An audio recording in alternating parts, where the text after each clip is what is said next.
Good evening. Am I audible?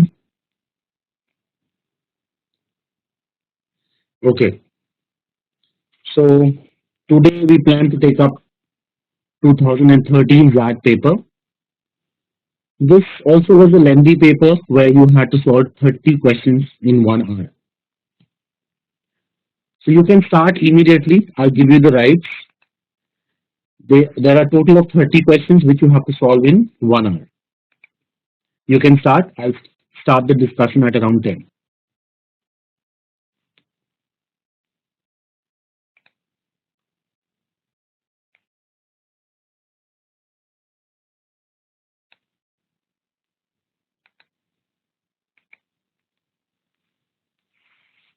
Okay, time is up.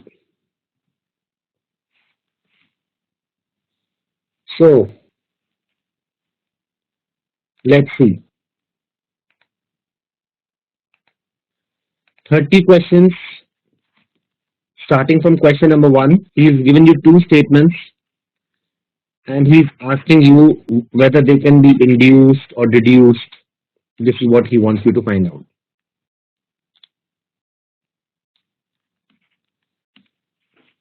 Right. So in the first statement, he says that the new laws, they are marked by vagueness, and that is why the bureaucracy, it has great latitude in enforcing them. In the second statement, he says that the opacity, which is nothing but vagueness, the opacity of the language leaves the law open to manipulation on political grounds. So because both of them are talking about vagueness in the law, that means they cannot be independent. Independent to me has some kind of relationship is there. So number five is gone. Now the question is whether it can be deduced or whether it can be induced. Whether it can be deduced or whether it can be induced. What happens when you deduce? When you deduce, you form a conclusion, and that conclusion has to be 100% correct. Okay, you cannot challenge that conclusion. That is deduction. Yes, that is deduction. That is deductive logic. So when you deduce, your conclusion has to be 100% correct, right? Now, when you look at these two statements, whatever statement you consider as a conclusion, you cannot say that that conclusion has to necessarily follow.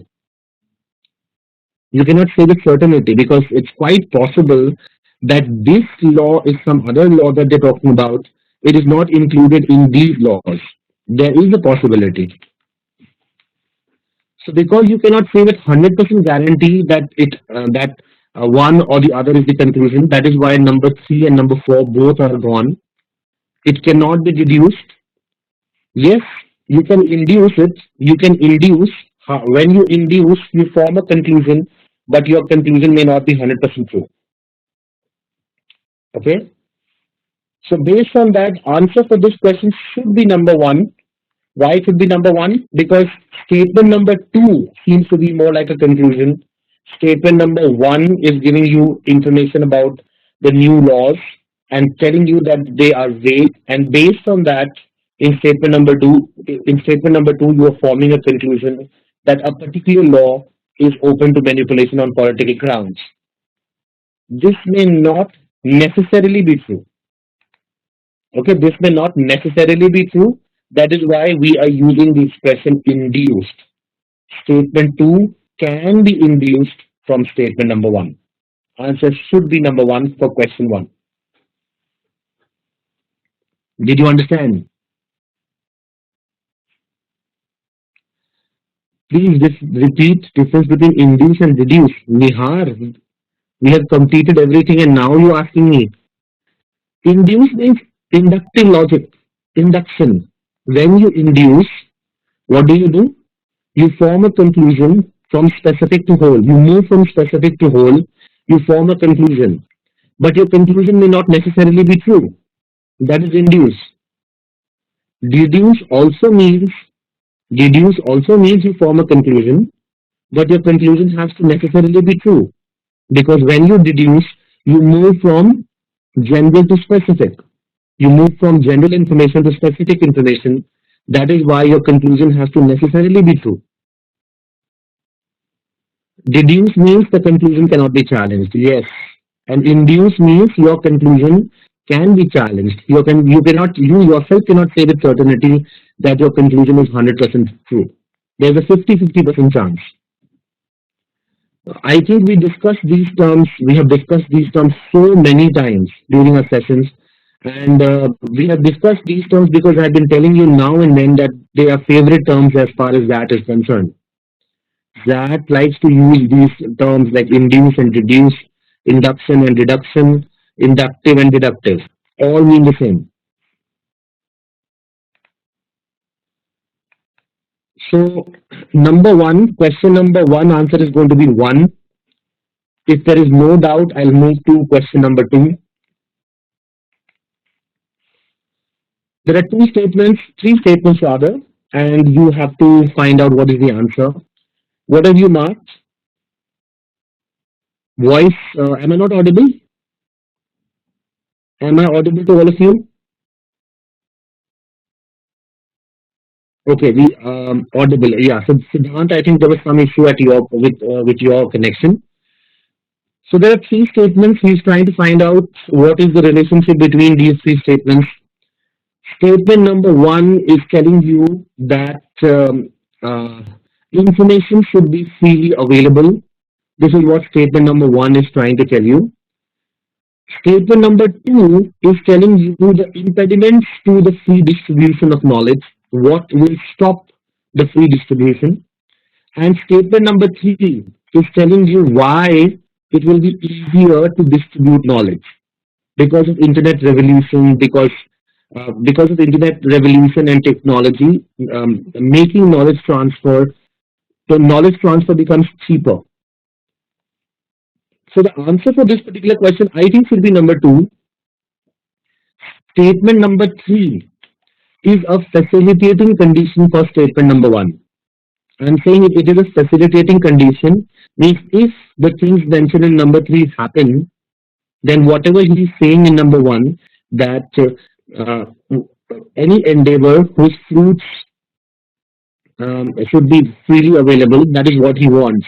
He wants the fruits of all endeavors to be freely available, and that will be possible, that will be facilitated if knowledge transfer is cheaper, if technology permits it, if researchers and politicians want it, then more public money can be spent on it. So I have marked number two as the answer for question number two. Okay. Any doubts till now? Question one and two, please ask. Otherwise, I'll move to three.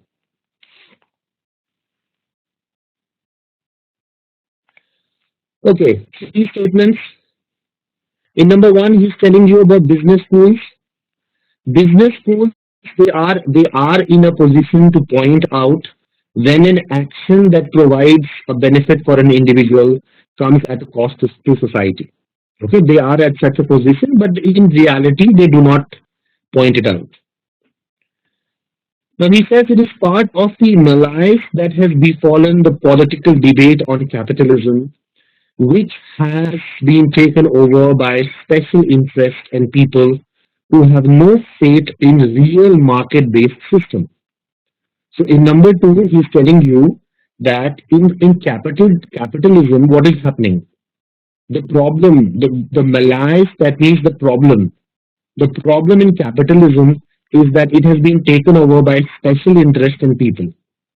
So preference is being given to some people, some groups of people, and even though we want capitalism, we really do not show much faith in market-based system. We give preference to special groups or people. And then he goes on to tell you that when governments favor the private sector, it is all too often by being pro-business rather than pro-market, meaning that favorable conditions are provided to particular institutions rather than to institutions broadly. So I think in statement number two and statement number three, whatever he's saying, they are the same. Statement number two and statement number three, he's saying the same thing. He's providing you with some more examples, but two and three are saying the same thing. Number one is just telling you that business schools are in a position to tell you when an individual is benefiting at the cost of society. So that is a little bit standalone statement.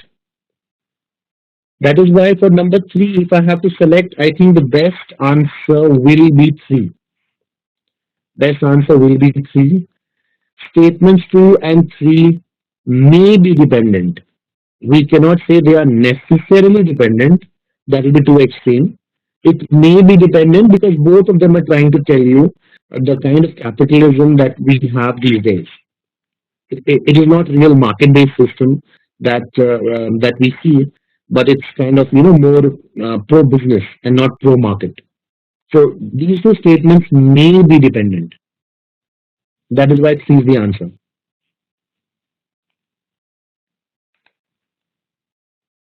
Okay. If there is doubt, please stop me. Please ask questions if you have any doubts. 4 and 5, I think we have taken these two questions in our exercises. Number 4, which is based on articles. I think question number 4 answer is going to be 1. This is very simple. Atul, 5 to ho nahi sakta. Because you're talking about the wolf for the very first time, you cannot say the wolf. When you use the wolf, that means you know which wolf. You have already decided about the wolf. You already know about the wolf. But over here, the wolf is being introduced for the very first time. That is why you have to talk in a more generalized terms. You cannot become very specific. You'll have to say a wolf. Okay, it is a wolf which is meeting with a lamb. Now here again, lamb is introduced for the first time, so it has to be a lamb. Now this lamb is astray from its fold. So if I was not asked to put an article here, I know that I have to use its fold. So I know whose fold it is. किसका fold है ये? It is the lamb's fold. Because I know whose fold it is, I have to use a definite article the. And by the way, there is no expression of fold. It has to be the fold. Okay? So a wolf meeting with a lamb astray from the fold, resolved not to lay violent hands on him, but to find some plea to justify to the lamb. Now, why you're using the? Because you know which lamb you're talking about. The lamb, the wolf's right to eat him. That is why number one is correct. Because now lamb and wolf, they have already been introduced, so you know which lamb and wolf you're talking about. That is why you use the definite article there. So 3 is not right, Subhashish, and 5 is not right, Atul. I have already told you.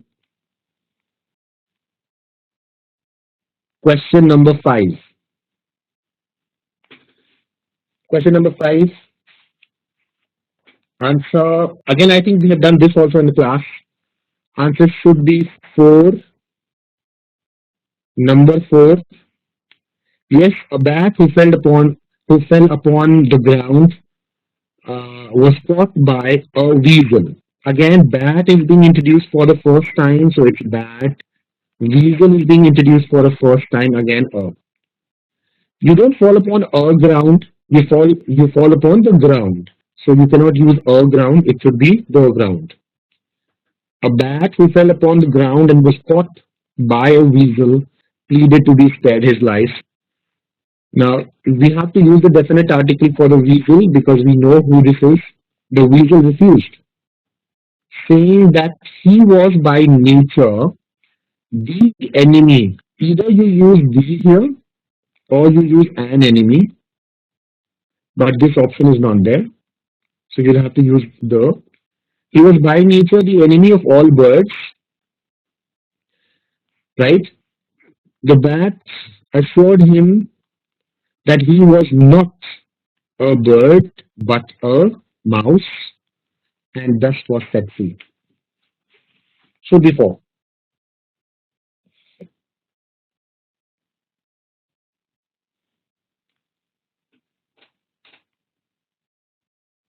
Anybody has any doubt in any of the other options? Please ask. Question number six. He got down or downstairs. Both will work. Down or downstairs, both will work. He got down or downstairs next morning to be sure and had his meals as usual होता है like usual तो होता नहीं है. So you know for sure that in the second blank you need as usual. You all must have heard of this expression. It is not like usual, it's always as usual.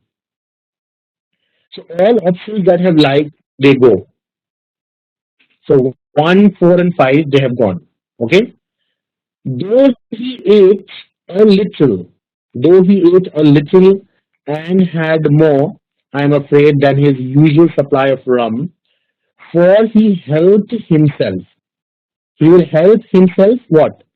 Out of the bar. You help yourself out of something, out of the bar. Scowling and blowing.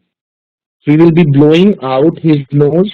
You blow out your nose, blow out his nose, and no one dared to cross him. So based on this, I think number two is the answer. Scowling means making angry faces. If you can imagine an owl कैसे scowl करता है? Owl, when you look at an owl, it seems it's always angry. So when you scowl, you make angry faces, angry expressions on your face. So should be number two. Six answer should be number two.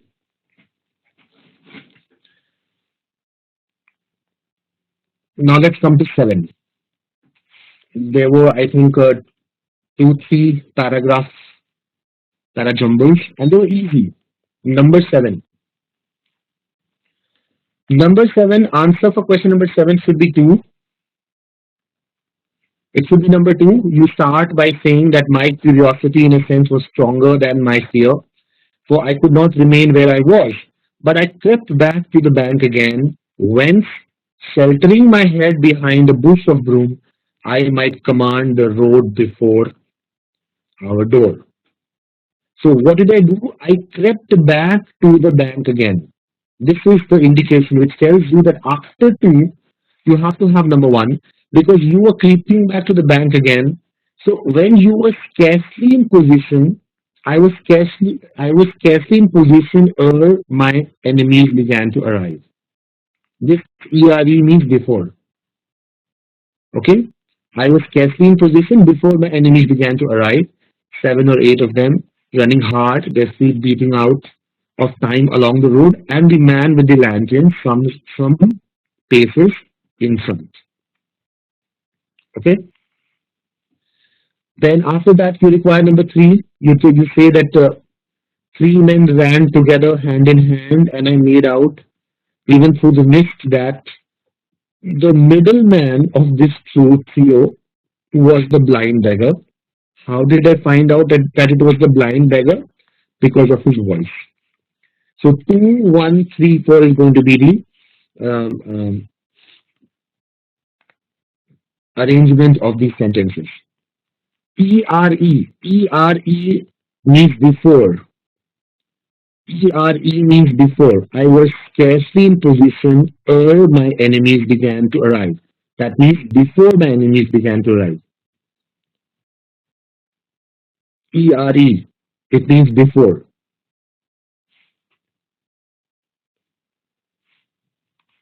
Okay. Question number 8. This also is not difficult.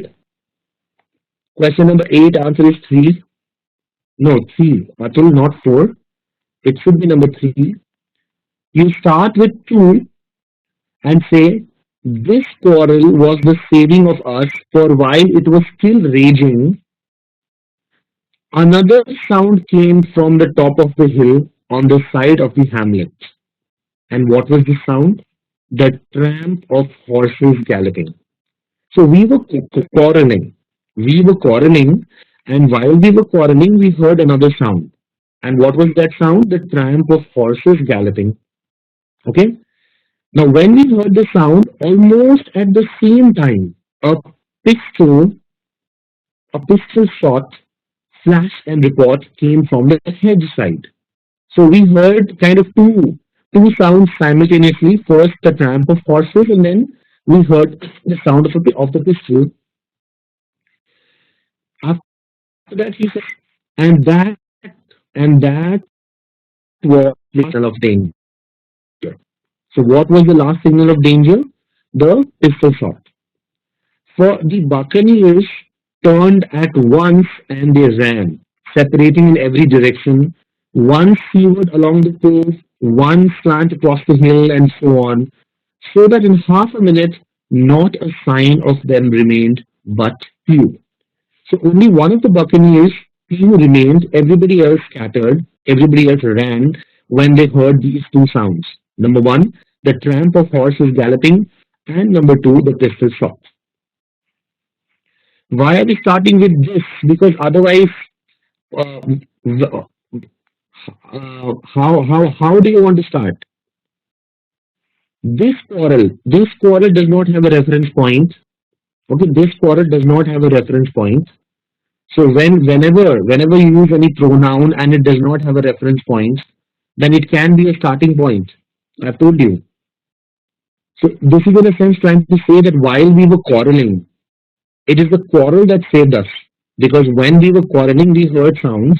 Number one, the tramp of horses galloping, and number two, the pistol shot. And when we heard the pistol shot, we knew that there is danger. And that is why all the Buccaneers are pirates. Buccaneers, you must be aware, are pirates. Just like we have pirates of the Caribbean. So Buccaneers are pirates. So the pirates, they ran here and there. Okay. So all of them ran, but only one person could not run, and that person's name is Pew. Now, Pew found himself alone. The other people, they had deserted him. Him they had deserted, whether in sheer panic or out of revenge for his ill words and blows, I know not. But there he remained behind, tapping up and down the road in a frenzy and groping and calling for his comrades. What did he do? Finally, he took a wrong turn and he ran a few steps past me towards the hamlet, crying, Johnny, Black Dog, Dirk, and all these other names.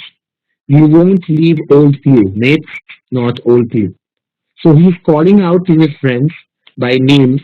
He's saying, where are you, Johnny? Where are you, Black Dog? Where are you, Dirk? He's calling out names and saying, you have left me. You should not leave me alone. That is why I think the best arrangement is going to be option number three.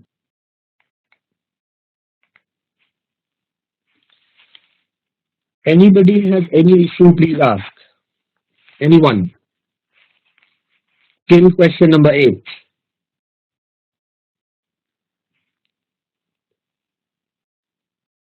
Number 9. Again, parajumbles. Number 9. Answer for this question should be 5. Okay, answer for this question should be number 5. In recent years, however, few historians of science have been finding it more and more difficult to fulfill the functions that the concept of development by accumulation assigns to them. So they are not able to fulfill this function because according to established procedure, development का मतलब होता है development by accumulation. Now, after giving you a background that historians of science are not being able to do this, he will tell you what is the meaning of this. He tells you that as chroniclers of an incremental process, they discover, who are they? The historians of science. What do they discover? They discover that additional research makes it harder and not easier to answer questions like when was oxygen discovered, who first conceived of energy conservation, etc., etc. This is the reason why they find it difficult to fulfill the function because they see that because they have to take into account incremental processes, that means those things that have accumulated, And they find that when they take this into consideration, the research becomes harder and not easier because lots of questions arise. Okay, and then he says, increasingly, a few of them call me historians of science, they suspect that these are simply the wrong sorts of questions. So you know, one and three have to come together. One and three have to come together. That these questions are wrong sorts of questions to ask. Perhaps science does not develop by accumulation of individual discoveries and inventions. Okay? But then he's saying simultaneously, these same historians confront growing difficulties in distinguishing the scientific past observations and belief from what their predecessors had readily labeled as error and superstition. So this is one issue that they are facing, and second issue is that they are they have difficulty in distinguishing those things that they believe are scientific and those things which their predecessors thought were errors or superstition. So you have those issues here. So you if you see one, three, and two, you pair here. One, three, and two will have to come together. They'll have to come in this particular order. That is why answer for question number nine should be five. I'll move to 10 if there is no issue.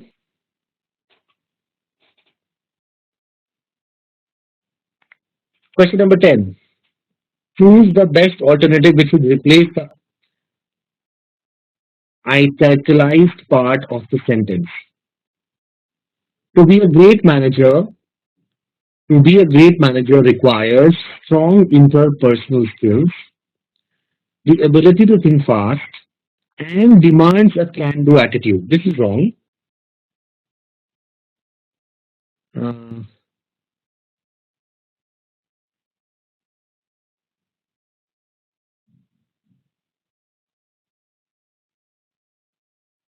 no, number four, Kishore, you don't require demands parallel to to be a great manager requires number one, strong interpersonal skills, number two, the ability to think fast, and number three, a can do attitude. So this word demand is not required because this requires is common. So no, number four cannot be the answer. I think answer for this question should be two. Answer for this question should be two. Because if you want to put demands before a can do attitude, then you have to put some verb before the ability to think fast. Only then it's going to be parallel. So to be a great manager requires three things. Number one, strong interpersonal skills. Number two, the ability to think fast. And number three, a can do attitude. Should be number two. Answer for question number 10 should be two. Okay, great. Most of you mark two. 11,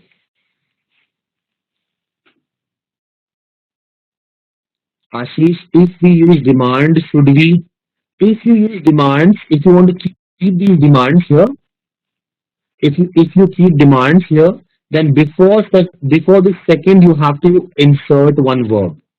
एक verb लाना पड़ेगा.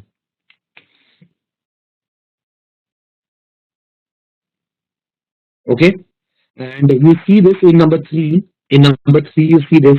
It demands the ability to think fast and demands a can-do attitude. So just read it. Does it make sense? Why are you using the same verb again?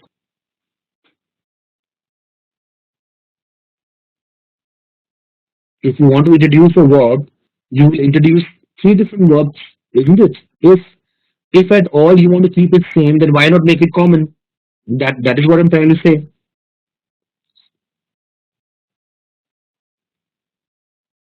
Okay, Ashish?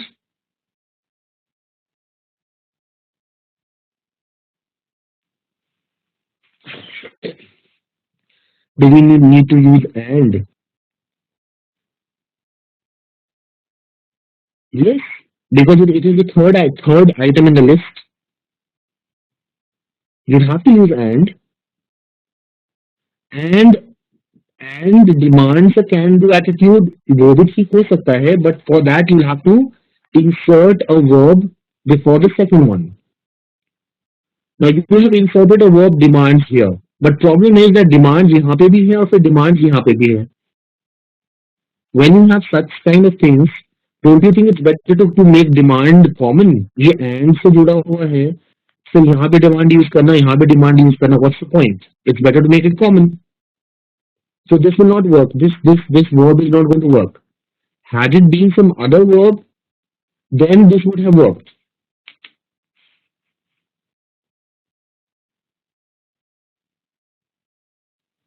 Okay, it demands the ability, but then it will not be parallel, Ashish. It requires strong interpersonal skills, comma, demands the ability to think fast, comma, and a can-do attitude. Sentence is not complete. Sentence complete नहीं हो रहा है ऐसे sense में. Okay,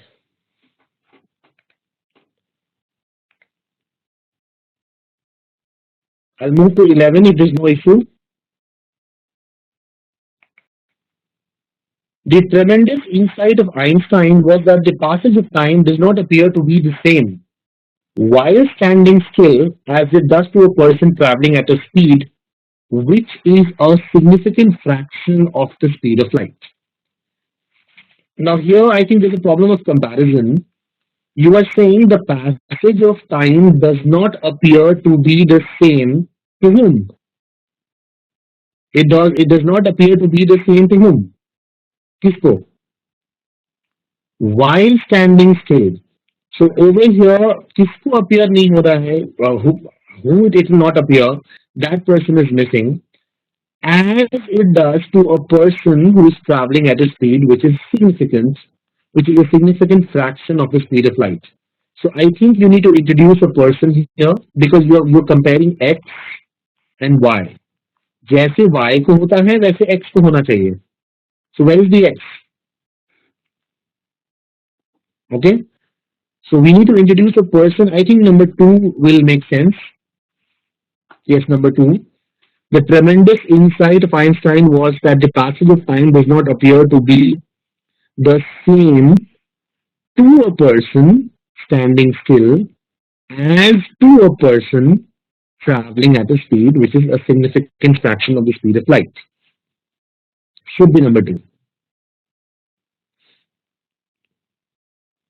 Okay, number 3 is not right. Number 3 is not right because it does not appear as a person, it has to appear to a person. It does not appear as a person, it has to appear to a person. As to a person who is traveling. If the word to had been here, then number 3 also could have made sense.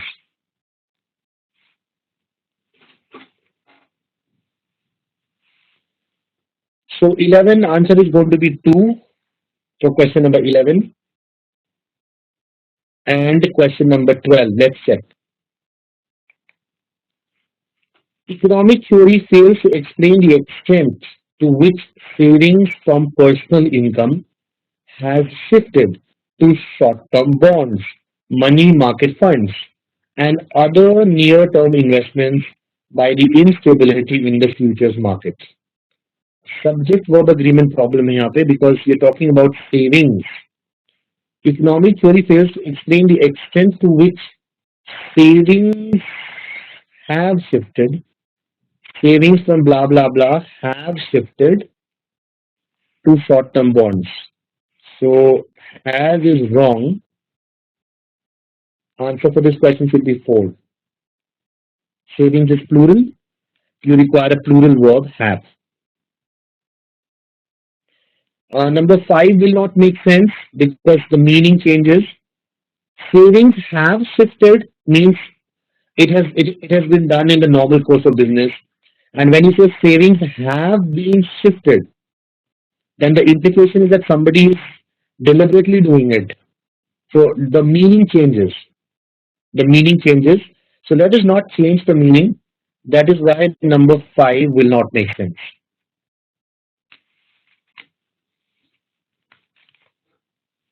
Okay. So question number 1 to 12. Anybody has any problem? Ask please. From 1 to 12, anybody has any issue? Because now all the questions are from passages. So one by one, let's take a look. This passage is for question number 13 to 17. He starts by telling you that whatever actions are done by an individual in different embodiments, okay, that individual will reap the fruit of those actions in those very bodies or embodiments. It's possible that these bodies are going to be in future existence, but whatever you do as a person, you're going to reap the fruits of those actions either in this body, either in this life or some other life in which you are human. Okay, this is how he starts, and then he tells you that when you believe in karma, that means you focus on long-term consequences. Okay, people who believe in karma, they are more honest with themselves and in setting expectations. Okay, and he says that this research, whatever we are saying, that people who believe in karma, they focus on long-term consequences. This is based on three simple premises. So there are three reasons, three pillars why we are saying that people who believe in karma, they focus on long-term consequences. Number one, he says that when you have lower expectations, then you will have greater satisfaction. Okay, so when you have lower expectations, so greater satisfaction hoga. After that, he says secondly, those people who have a long-term orientation, they are less inclined to lower their expectations in the hope of temporarily feeling better. So they're not going to change their expectations or lower their expectations for temporary gains because they have long-term orientation. And number third, whether you will have a long-term orientation or whether you will have a tendency to lower your expectations, they are partially at least driven by cultural factors. So it depends on the kind of culture that you are living in. For example, if you live in India, then in India there is widespread belief in karma, and that is why you will generally have a tendency to lower your expectation, and you will generally have a tendency to have long-term orientation. This is what he's trying to say. So it depends on the kind of culture that you are living in. So these are the three reasons why he's saying that when you believe in karma, you focus on long-term consequences. Then he becomes very specific and he talks about consumers. He talks about consumers and he says that consumers make choices based on expectations of how the options will perform. And the expectations about the quality of the product also will play a central role in the subsequent satisfaction. How we form expectations? Expectations are formed because of number of factors, including quality of a brand, the advertised quality, and the disconfirmation sensitivity. Now, what is the meaning of disconfirmation sensitivity? Disconfirmation sensitivity, if you have disconfirmation sensitivity, then if you do not get as expected, you will become very dissatisfied. And if you get more than you expected, you become very satisfied. Okay. So disconfirmation sensitive means if you have this confirmation sensitivity, you are more satisfied when products perform better than expected, and you are more dissatisfied when products perform worse than expected. तो आपका जो variation है बहुत ज्यादा होता है. If you have disconfirmation sensitivity, your variation in satisfaction is very high. If the product does not perform according to your expectations, तो आपको बहुत ज्यादा dissatisfaction होता है. Similarly, if your product performs better than you expected, then you have lots of satisfaction. बहुत ज्यादा satisfaction होता है. This is what he's trying to say. But towards the end, he tells you we have very little research to actually say what role culture specific variables play in expectation formation. Okay, so even though in the third premise he told you that whether you will have a long term orientation and whether you will have a tendency to lower your expectations, these two are partially driven by factors. He states this, but then to and he also tells you that we much research on this area. We don't have much research, so we cannot say with much guarantee. Okay, based on this understanding, if there is anything you did not understand, please ask.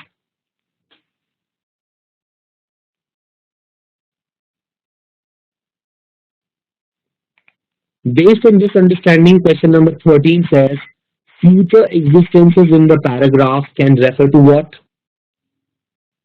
Future existences means next birth in human form. है ना, human form में जब भी आपका next birth होगा, human life 5 years afterwards. So no, it's not human life, it is next birth. जब भी human form में होगा, next birth in any form is not right, because according to the definition of karma, you will whenever you have the same body or same embodiment, then you will reap the consequences of what you have done. So it has to be human form. Only number 2 is right. That is why option number 4 is correct for question number 13.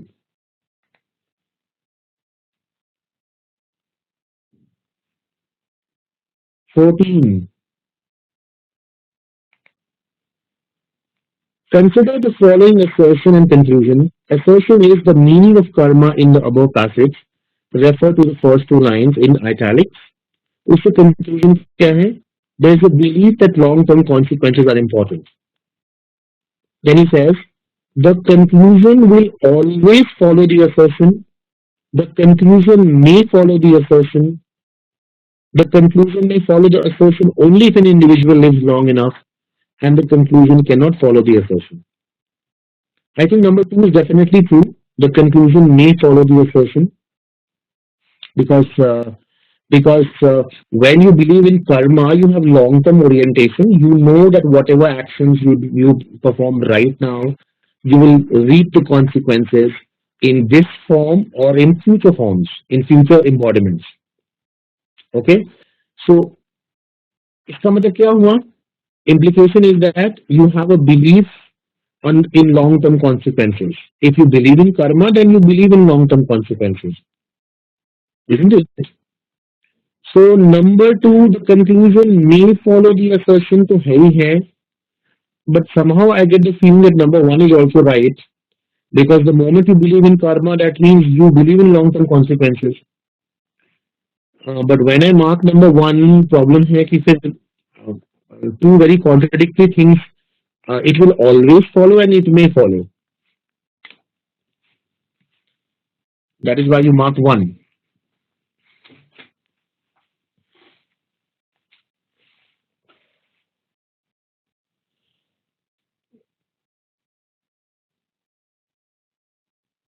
I think 1 to definitely true hai. 1 is definitely true. But then number 2 is also right. The conclusion may follow the assertion. I said it's not compulsory that everybody who believes in karma will, or everybody who actually believes in karma, he will behave according to the long-term consequences. He may disregard it. Possible hai. I think both possible hai. I think both can be possible. Somehow I get a feeling that both can be possible. You mark number 3 as the answer. Okay, 2 only. ये भी है, always and में कैसे हो सकता है दोनों? Hmm. Which one should be a better choice? Which one should be a better choice? Can we say with certainty that a conclusion will always follow the assertion? I think we'll mark 3. I think we'll mark number 3. That is to be more on the safer side. I think statement number 2. The conclusion may follow the assertion that is more appropriate, I think, because when we say the conclusion will always follow the assertion, there is a lot of certainty and nothing is certain. So I think number three is more appropriate. Okay, I will mark three. I will mark three. Okay, now Ashish, Akshay, you are saying if I believe in karma, I will believe in long-term consequences. My behavior is not relevant. Okay,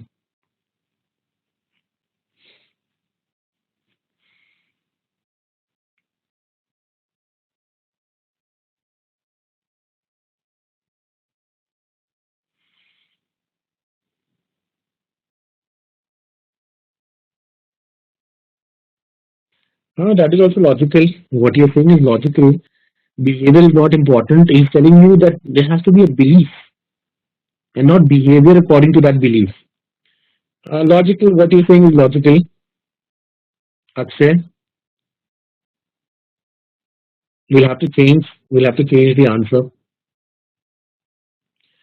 Yes, we'll have to change the answer. No, it will not be three. I'm convinced with what you're saying. I'll mark one. One होना चाहिए. Yes, one. I'll mark one. Correct. I may choose to behave in some other way, but the belief is not changed. Yes, number one is right. Okay.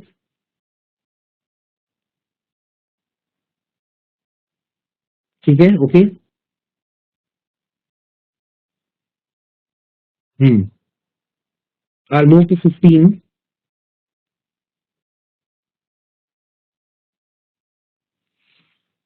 Number 15. Question number 15. Which of the following statements, if true, would contradict the first of three premises that is mentioned in the first paragraph? So, what is the first premise? First premise was that if you have lower expectation, then you will have greater satisfaction. है ना? This was the first premise that lower expectation is equal to greater satisfaction.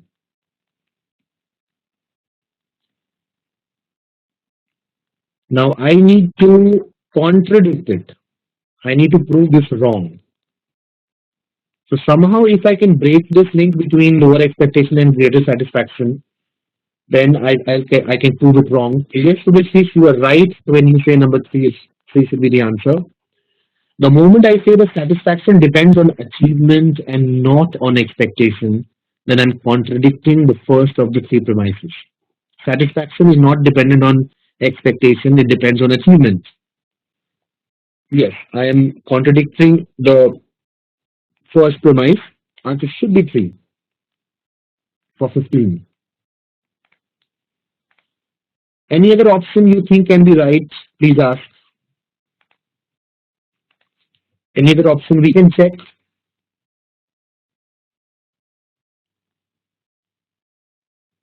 16. I'll move to 16 if there's no issue.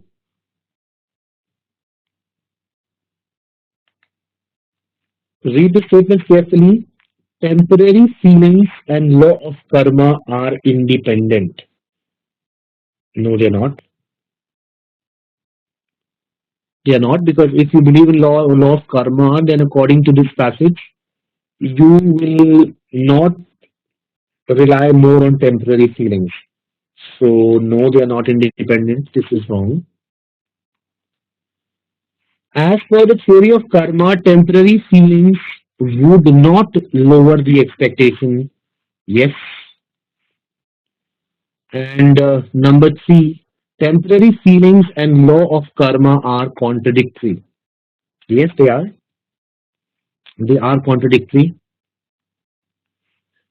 So 2 and 3, we will have to mark 2 and 3, but there is no option 2 and 3, which means we'll have to stick with 3. Option number 4. Okay? We'll have to go with option number 4, even though statement number 2 is right. Statement number 2 is not wrong, but there is no option 2 and 3. So we know that number 1 cannot be right. So number 1 वाले सारे options तो immediately चले गए. Number 3 only will have to mark in 16.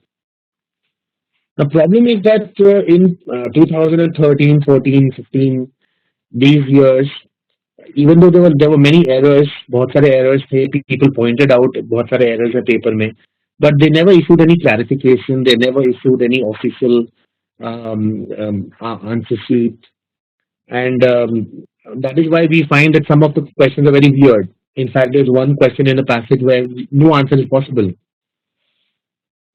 So it's only in 2016 that they started giving you answers and official keys, and they started accepting that yes, some questions can may have issues.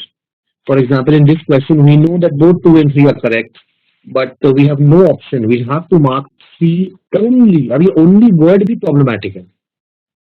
If it had been only 3, then it would be okay. But 3 only implies that 2 is not true, which itself is illogical.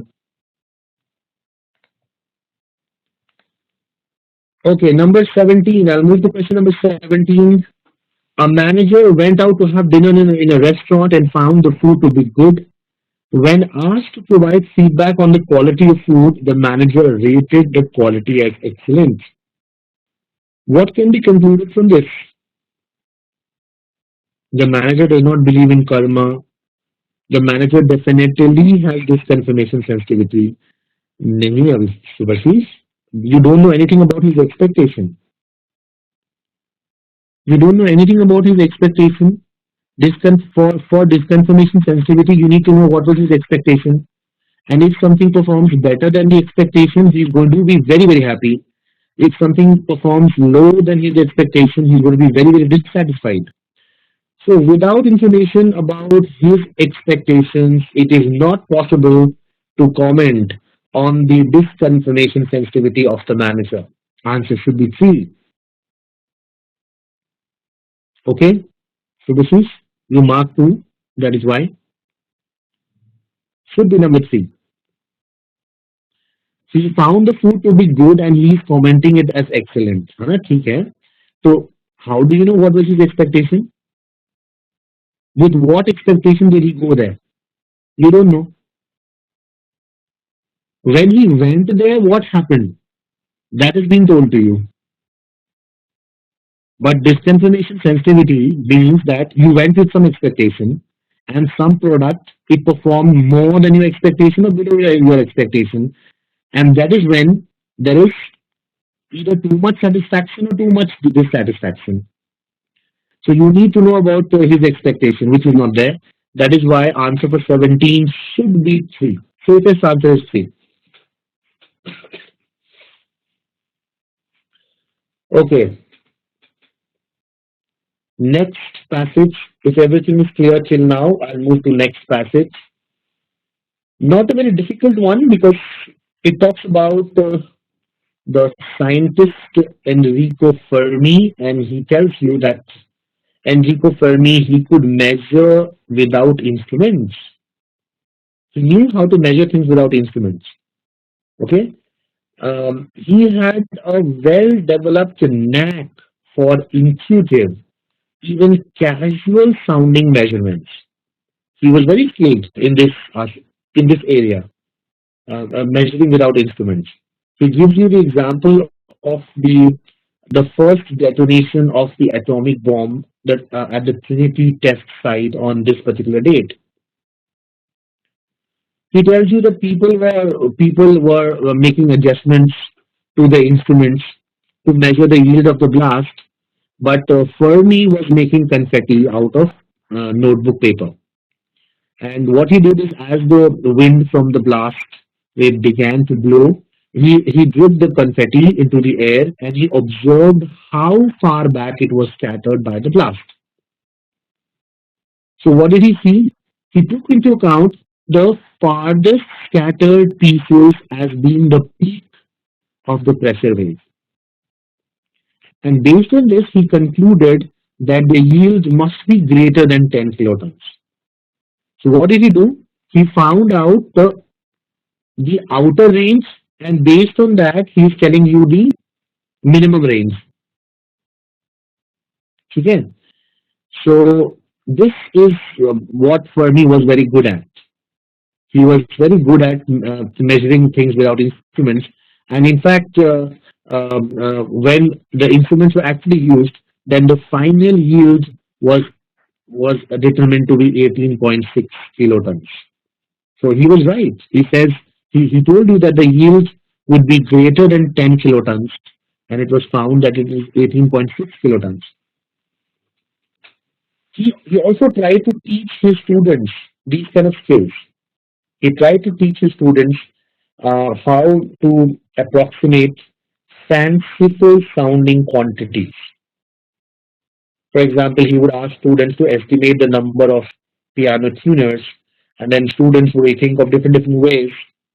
But what he actually wanted the students to understand is that there was a mechanism. They need to devise a mechanism to measure anything, and measurement of anything is possible.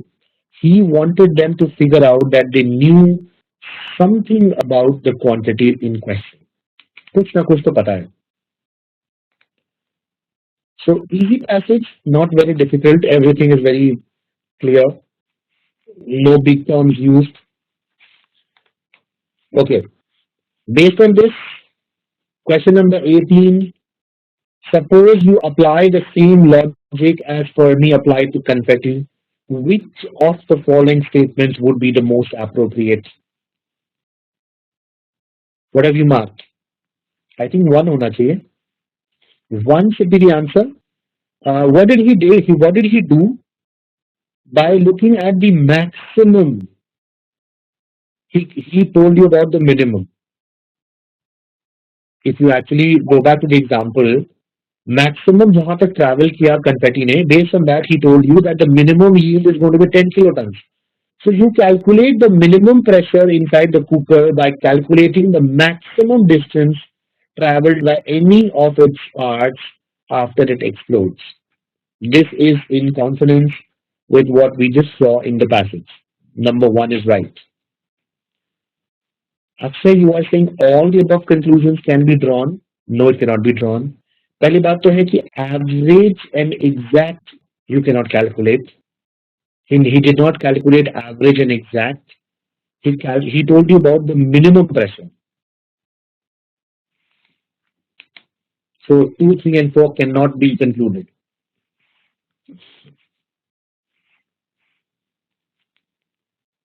Is this clear? 19. Question number 19. Quick estimate as per Fermi is most useful in doing what? With quick estimates, what can you do? Number 4. You find out the range of values of an estimate. By looking at the maximum, you tell me what is the minimum. So ये range पता कर लिया आपने. You have found out the range. Okay. Again, average, exact. These are wrong expressions. And when you say you find out an approximate that is more useful than existing values, this also is wrong. The approximate is more using values. That is incorrect. So it should be 4 for question number 19. This is a passage which you should have solved.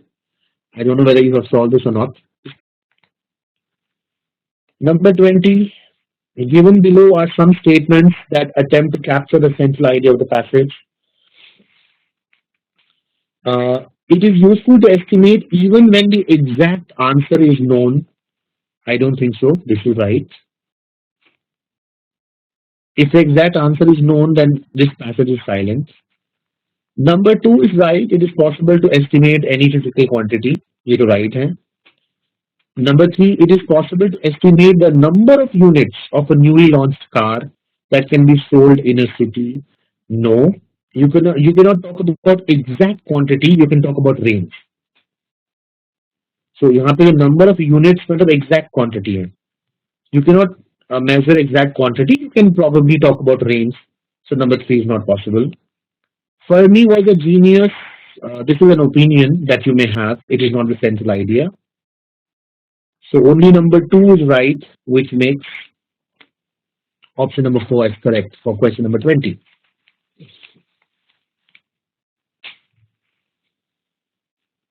Okay.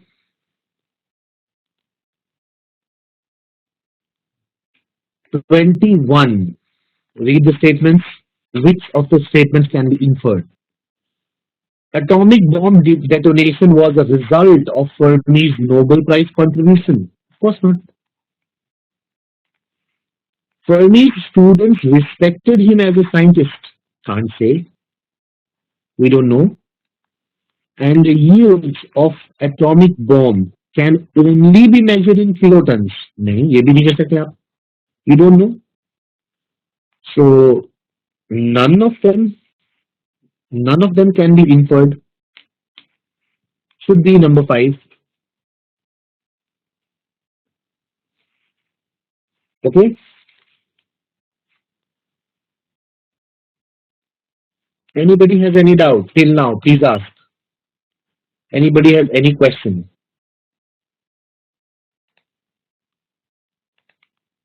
Okay, we'll come to the next passage from which you have questions from 22 to 25. Slightly complicated. This one is slightly complicated. And he says that he's telling you that whenever you have any scientific beliefs are universal in character. They are applicable everywhere. And if they're not applicable everywhere, then they do not serve a purpose.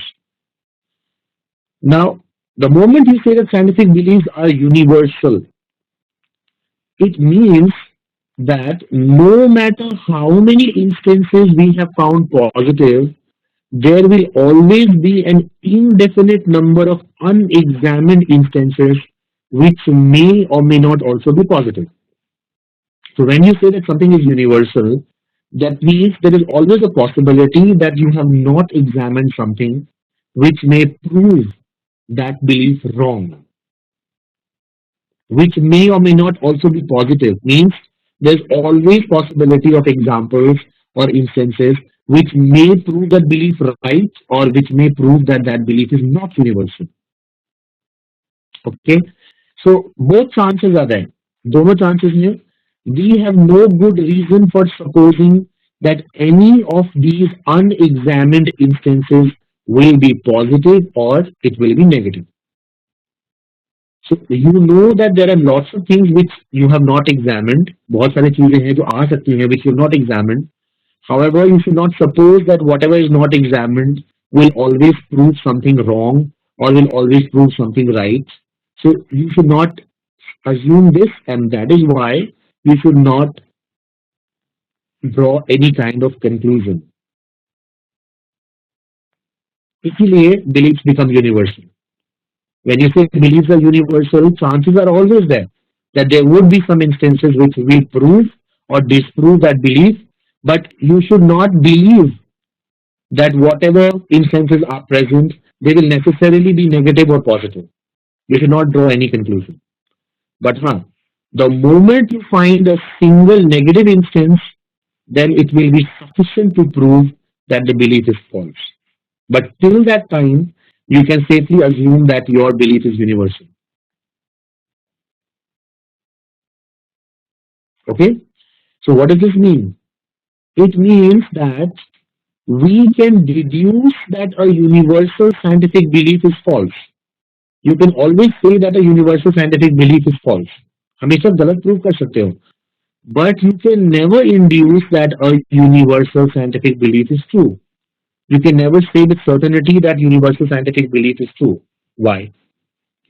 Why you cannot say? Because there's always a possibility. There's always a possibility that there remains unexamined instances. हमेशा. So this is the asymmetry. ये asymmetry exist करती है between verification and falsification. Okay, what is the asymmetry? What is the asymmetry? The asymmetry is that you can falsify something even with one negative instance. कोई belief है, उसका एक भी negative instance मिला, वो belief false prove हो जाती है. But no matter how many positive examples you have or instances you have, you can still not say with 100% certainty that your belief is correct. Because there's always a possibility of some instance cropping up that may negate your belief. So there's always an asymmetry between verification and falsification. Did you understand till now?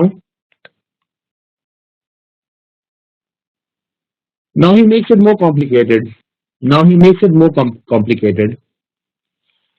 He tells you, he tells you that there is no inconsistency in believing that a universal belief is false despite any number of positive instances. So you have lots of positive instances, but still you can believe that scientific belief is false. अगर ऐसा है, then similarly there is no inconsistency either either in holding that a universal scientific belief is true despite the evidence of a negative instance. So just like you say that even if you have all the things which support something, still you cannot say with certainty that the belief is true. Okay, you say that yes, all the I have lots of examples to prove it, but still I believe it's false. अगर आप ऐसा बोलते हो, then please understand that if you have a negative instance, if you have a negative instance, so even if you have many negative instances, you cannot say that scientific belief is false. Why? Because whatever negative instance you have, that negative instance may be falsified by experimental evidence. कहने का मतलब है जो भी आप example लेकर आ रहे हो किसी बिलीफ को प्रूव करने के लिए, that example itself can be challenged. आज नहीं तो कोई चैलेंज हो सकता है whether that example is appropriate or not appropriate. Okay, so he gives you an example to just make you understand. He gives an example. When you draw a right angle triangle on the surface of a sphere using parts of three great circles for its sides, and then you discover that for this triangle Pythagoras theorem does not hold. So we generally believe that फिर immediately होगा कि Pythagoras theorem is wrong. But no, that is not the case. Why? Because it was not a genuine instance at all. ये एक genuine example था ही नहीं. Why it is not a genuine example? Because triangles that are drawn on the surfaces of spheres are not the sort of triangles which fall within the scope of Pythagoras theorem. So you use negative instances to prove that something is wrong, but those negative instances which you use, they themselves can be questioned. वो तो question खुद भी court से कर सकते हैं ना. So if they themselves can be questioned, then on the basis of those negative instances, how you can say that a scientific belief is false? Okay. So what is the conclusion? Conclusion is that falsification is no more capable of yielding conclusive rejections of scientific belief than verification is of yielding conclusive acceptance of scientific beliefs. ठीक है. So verification and falsification ये दोनों के दोनों क्या हैं? Both are not able to tell you with certainty whether something is absolutely true or it's not absolutely true. He does not stop here. He does not stop here because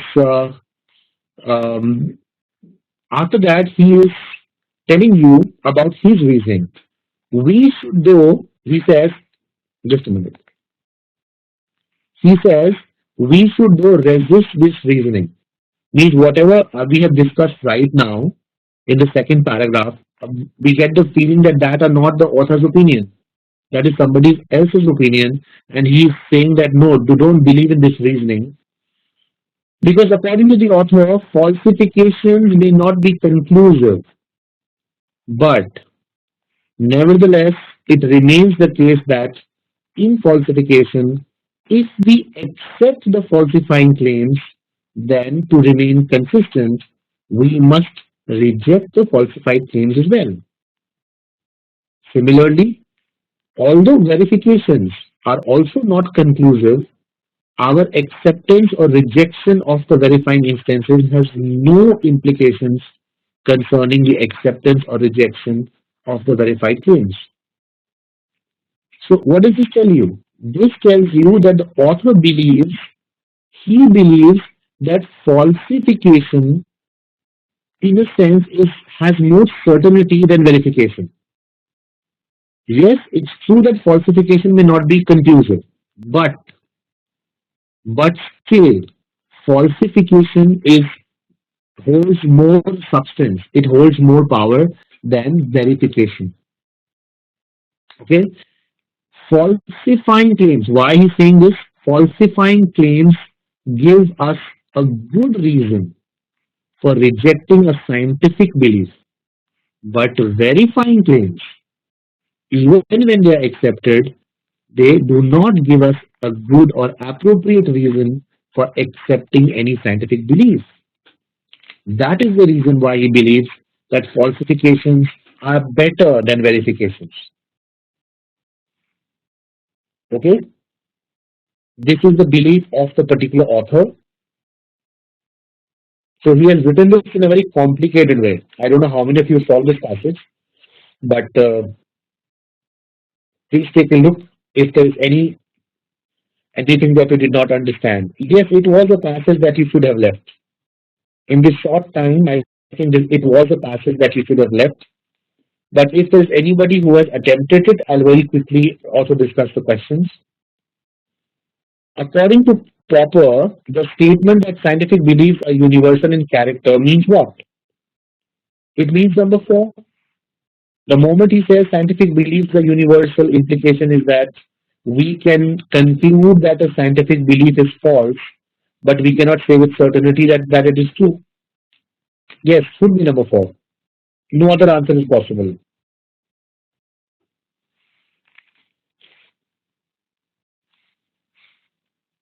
23 देखते हैं. The statement, this asymmetry between verification and falsification is not nearly as pronounced as Popper claimed it to be, implies what? When he says that this asymmetry is not nearly as pronounced as Popper declared it to be, इसका मतलब है he does not believe that ये asymmetry बहुत बड़ी है. That means he believes that they're equal. They're kind of equal. So I think number 5 should be the answer. Capability of falsification in rejection of scientific beliefs is not always better than that of verification in acceptance of scientific beliefs. They should be treated as the same. There should not be any asymmetry. Should be number 5. Answer for this question should be number 5. If there's anyone who has attempted this and you want to check any other option, please ask.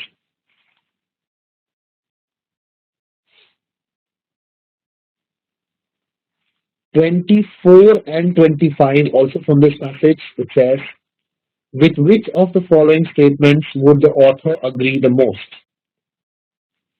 I think the author will agree that when you want to establish claims, then verification and falsification both are equally bad. Both are equally bad in establishing the claims. Okay, because in both the cases you cannot say with certainty.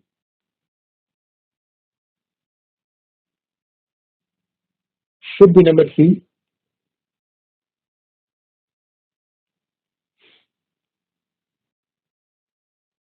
25, and there is no doubt 25. Which of the following would be the most appropriate conclusion? I think 1. The most appropriate conclusion will be that falsification gives us an appropriate reason for rejecting a scientific belief.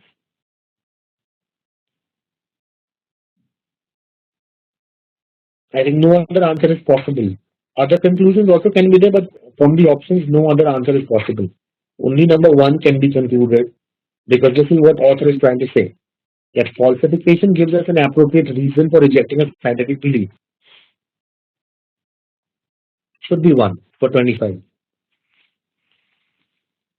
Okay, I think most of you, I mean, none of you, nobody has attempted this passage. So let's move to next one.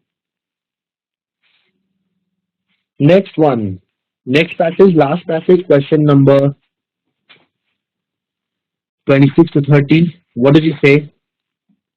He talks about Soros and he tells you that Soros was never a champion of free market capitalism. He did not believe in free market capitalism. Okay, in fact, he was a follower of late Sir Karl Popper, uh, who who believed in a kind of open society. And he had also written a book called The Open Society and Its Enemies. So according to Mr. Popper, this kind of society is a society, it's a very, very pragmatic system. It's a very practical kind of society in which politicians get involved in people's lives, but without any heavy theoretical machinery to guide them. Okay? So politicians get involved in people's lives, but just as parental authorities. They just behave like parental authorities. They don't, work like dictators. They they do not get into our lives with any heavy theoretical machinery. बड़े बड़े law बना दिए नहीं. Okay, so Soros actually believes in such kind of a society. Now this passage is telling you about this kind of a society, the open society. He tells you that the open society which Soros promotes is characterized by very general policy by a very general policy of having no firm principles. कोई firm principles है नहीं. Okay. Now, when a society does not have any principles, then such a society becomes a rather wobbly idea. Okay, it becomes very wobbly. It becomes very shaky because कोई principles ही नहीं है. So how are you going to keep constancy and integrity? So such a society becomes a very wobbly idea.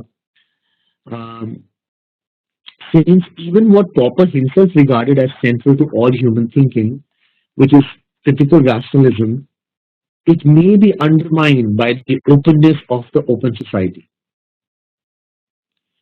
So why it becomes a wobbly idea? Because something which is very central to human thinking, and that is critical rationalism.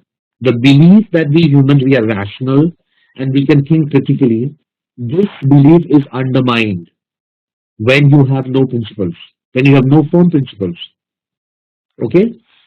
It means it means that you are open to do everything. कुछ भी कर सकते हो आप. Okay? Now कुछ भी कर सकते हो आप, this is also a belief, and this belief itself can be questioned. This is the problem with the open society which Soros promotes. So what happens in this kind of society? In this kind of society, according to Soros, the state, that is the government, it can manipulate many aspects of human life. The only thing that they should make sure is that they do not use any one for a very long time. They do not settle into any one policy firmly and unbendingly. Because in an open society, there's no firmness. कोई firmness नहीं होना चाहिए.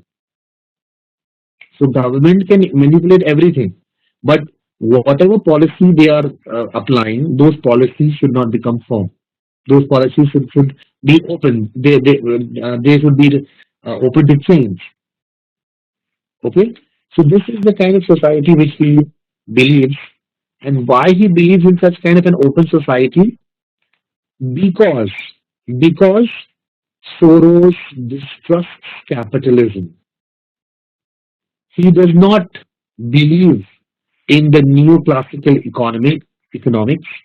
Okay, he does not believe that in economics, what do? Everything you want to reduce everything to statistics. हर चीज को statistics पे आप लेकर आ जाते हो, and this is something which Soros does not like. This is something which Soros does not like. Okay. He also tells you about the neoclassical thinking. He tells you what happens in neoclassical thinking.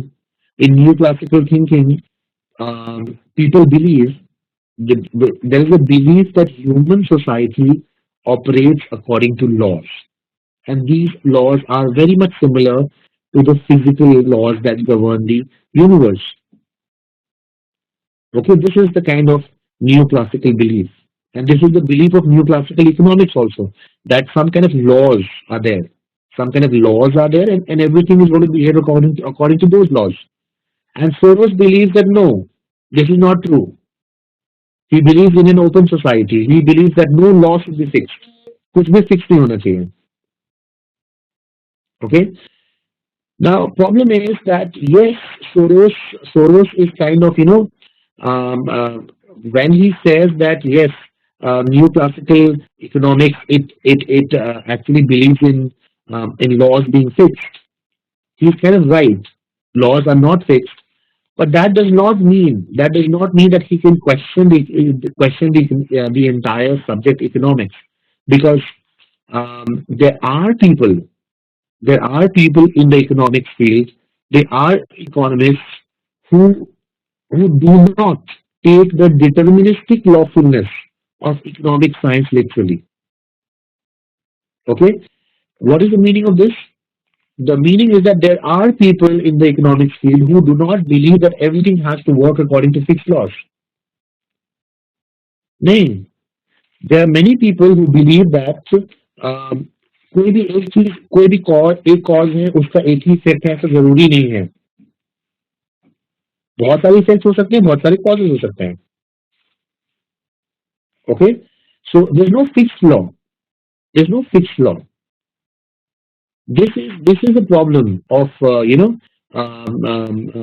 Soros. He believes that just because neoclassical economics is based on the concept of some laws, so entire subject is wrong. No, that is not true. That is not true. Okay. So again he tells you that Soros draws a mistaken inference. Why he's saying he's drawing a mistaken inference? If one defense of the market is flawed, then we say that the market lacks defense. If this is wrong, why? Because if it is true that from A we can infer B, that does not prove that B can only be inferred from A. From A we can infer B. Does that mean that B can only be inferred from A? No, there might be other reason. There might be other reason for B. So there may be other causes. Other causes भी तो हो सकते हैं ना. There can be other causes. Same चीज के लिए, for the same thing, there can be other causes.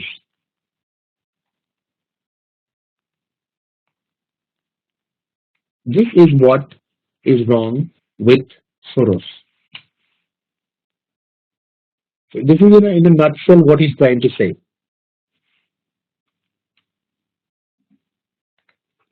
Please take a look.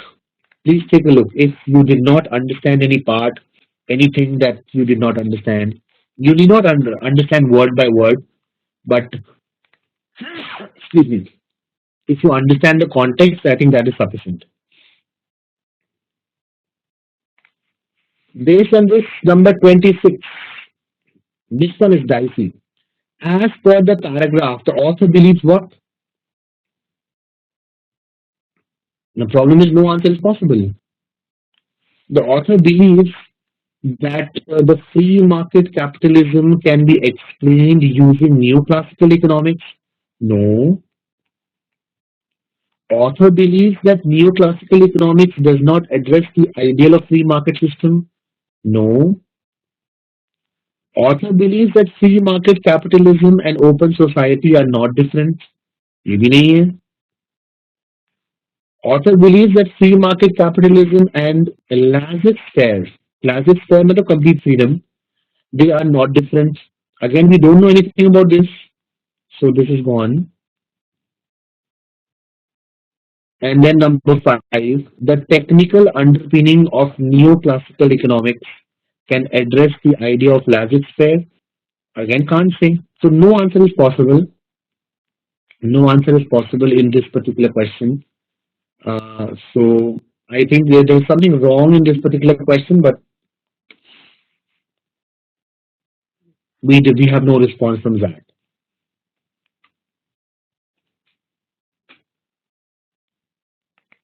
27. As per the paragraph, which of the following is true?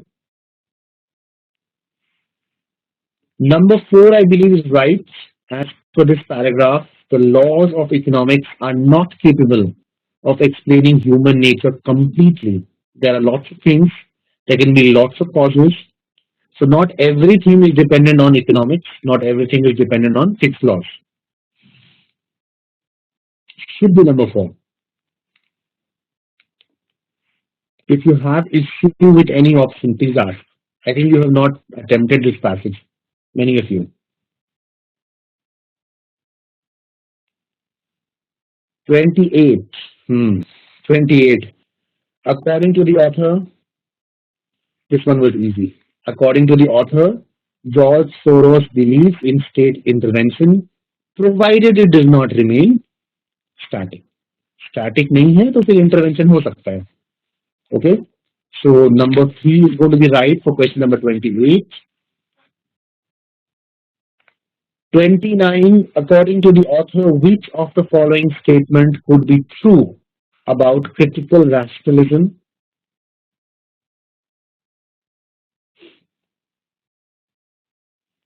According to this passage, critical rationalism can be undermined by open society.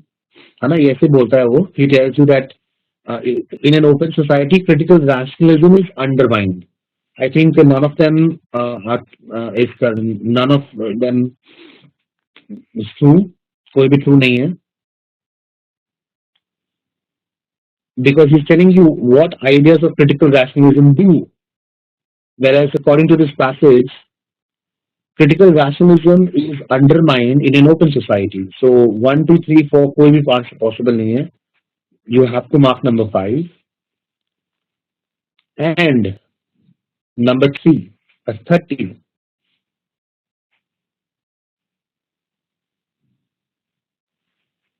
The word deterministic, which is used in the fourth line of the fifth paragraph in the above passage, refers to what? Deterministic means an effect can be produced by many causes. बहुत सारे causes हो सकते हैं. He explains this to you in detail that ऐसा नहीं कि everything has to be according to fixed laws. एक fixed law है, एक fixed cause है, fixed effect है, ऐसा नहीं है. And effect can be produced by many causes. बहुत सारे causes हो सकते हैं. It should be number 2. Answer should be number 2 for question number 30.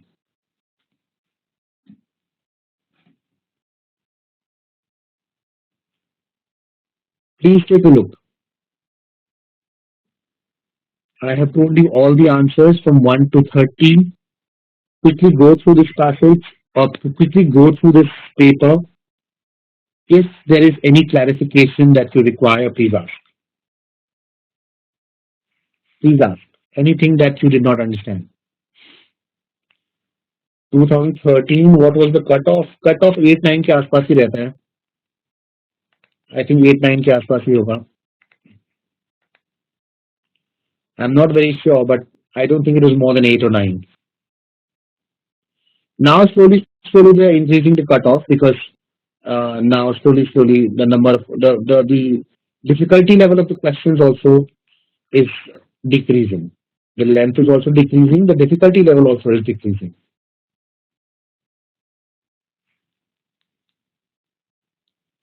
Okay. Okay. So that's it from my side for today. If there are no queries, you want to log off, you can log off. A very good night from my side. Take care. Okay, Akshay, you are saying you are unable to increase your score. My QA is weak. So in VA, Akshay, in VA, what is strong? RC is strong or VA is strong? Whatever you have seen, you have attempted 4 5 papers now. You got 13.25 today. Okay. So 13.25 you will make the cut, I think. If your RC is not strong, concentrate on VA.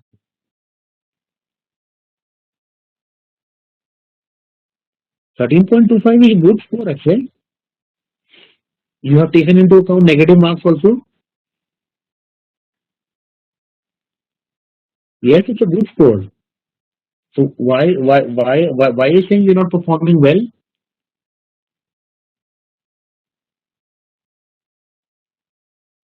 Overall, okay, overall you are not able to increase your score. Overall, you're not able to increase your score. Okay, that is an issue because of QA. Hmm. Overall, 30 plus is good. 30 plus is very good. Good. You can't do much in QA. Okay. So what has been your score range? In VA score range क्या रहता है लगभग इतना ही?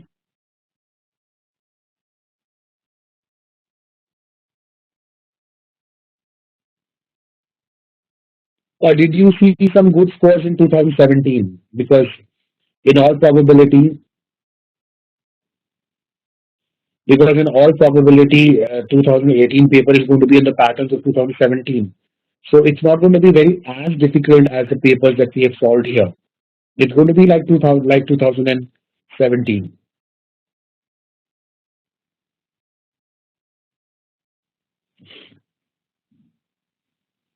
Okay, you have 13, 14. Well, in that case, Akshay, if you'll have to be very, you'll have to increase your accuracy rather than focusing on your attempts. I think we'll have to listen. So let's say there are 25 questions. You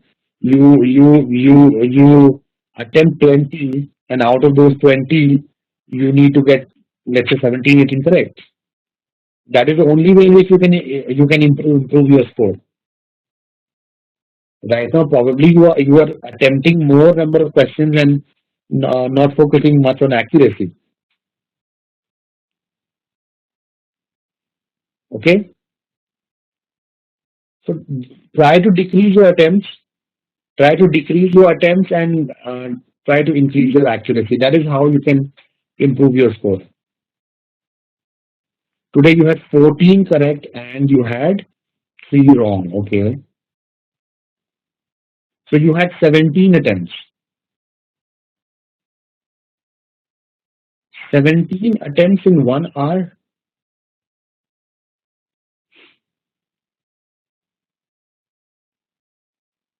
I think attempts become hai. Akshay, because accuracy rate is good, but attempts also are low. Don't you think? Because you have 1 hour for 13. Let's say you attempt um, 20 22 questions. You still have around 3 minutes per question. So attempts to 20 22 करने पड़ेंगे. You have to come to 20 22 attempts. Okay, and I think you should focus. I mean, you should, as a standard, you should take 2017 paper as a standard, because this kind of paper, slowly and slowly, they are not giving you this kind of paper. These kind of papers are very very difficult. So just try in the next mock. Yeah, in the next mock, just try to increase your attempts, because attempts also are less.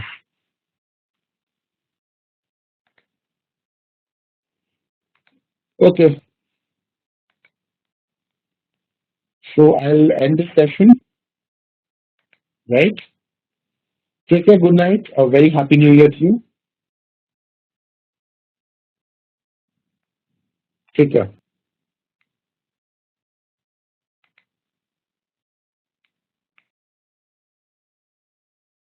Music